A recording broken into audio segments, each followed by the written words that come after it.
আমরা উদ্যোগ নেব, এখনও গভর্নমেন্ট অ্যাজ এ গভর্নমেন্ট এটাকে উদ্যোগ নিতে হবে। এটা শুধু বাংলাদেশ ব্যাংক একলা পারবে না, এখানে অনেকগুলো প্রতিষ্ঠান থাকবে এবং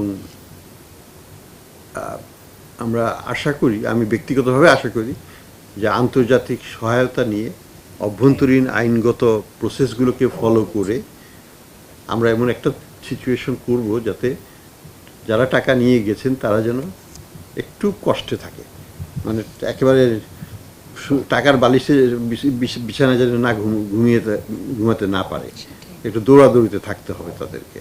এবং যদি কিছু আন্তর্জাতিক আইন কিছুটা এখন হলেও সহায়ক আছে এবং এটাকে ব্যবহার করতেই হবে, টাকা আসুক না আসুক কিন্তু তাদেরকেও একটু আমরা কষ্টে রাখবো, এটা এটা এটা আশা করি আমরা করতে পারবো।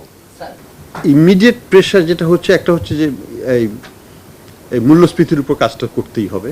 এটা শুরু হয়ে যাচ্ছে, আজকে থেকে শুরু হয়েছে এবং এটা দ্রুত আমরা কাজ করব। কিন্তু কাজ করব মানে যে মূল্যস্ফীতি দ্রুত কমে আসবে, এটা তার নিজস্ব গতিতেই কমবে। যেমন নিজস্ব গতিতেই বেড়েছে, নিজস্ব গতিতেই কমাতে হবে, কিন্তু কমবে, এটা নিয়ে এটা আমার সন্দেহ নাই, কিন্তু সময় লাগবে।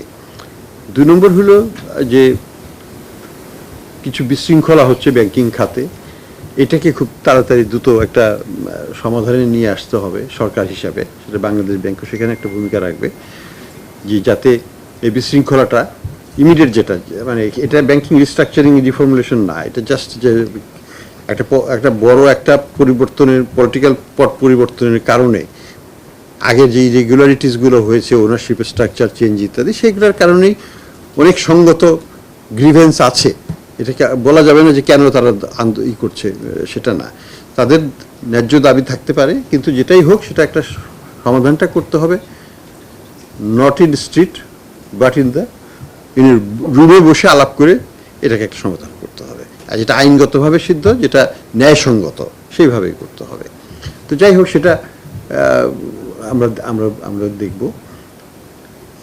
3 নম্বর যেটা হচ্ছে যে আমাদের ফাইন্যান্সিয়াল পজিশন একটু দুর্বলই বলতেই হবে, তো সেটাকে কীভাবে আমরা আরেকটু বাড়াতে পারি, ফ্লোটাকে বাড়াতে পারি, সেই বিষয়ে নিজেদের মধ্যে পর্যালোচনা করে আমরা হয়তো আমাদের যারা ডেভেলপমেন্ট পার্টনার্স তাদের সাথেও আমাদের বসতে হবে, কিভাবে আমরা যদি এক্সট্রা রিফর্ম এফোর্ট দেই সেটাকে কিভাবে তারা সাপোর্ট করবে, এবং এই রিফর্ম এফোর্টকে সাপোর্ট করার মাধ্যমে আমাদের যে রিসোর্স অগমেন্টেশন যেটা দরকার হবে, রিসোর্সটাকে বাড়ানোর, মানে ফরেন কারেন্সি ফ্লোটাকে, সেটাকে আমরা একটা টাই আপ করার চেষ্টা করব সামনের দিকে। এর বাইরে বলবো যে ব্যাংকিং খাতের যে সংস্কার কার্যক্রম, সেখানে যে সলিউশনটা বের করতে হবে সেটা ব্যাংকিং কমিশনের মাধ্যমেই হোক, একটা টাস্কফোর্সের মাধ্যমেই হোক, সুযোগ্য কিছু ব্যক্তিকে এখানে তাদের সাহায্য নিয়েই করতে হবে। এটা মানে আমার পক্ষে এককভাবে সম্ভব না।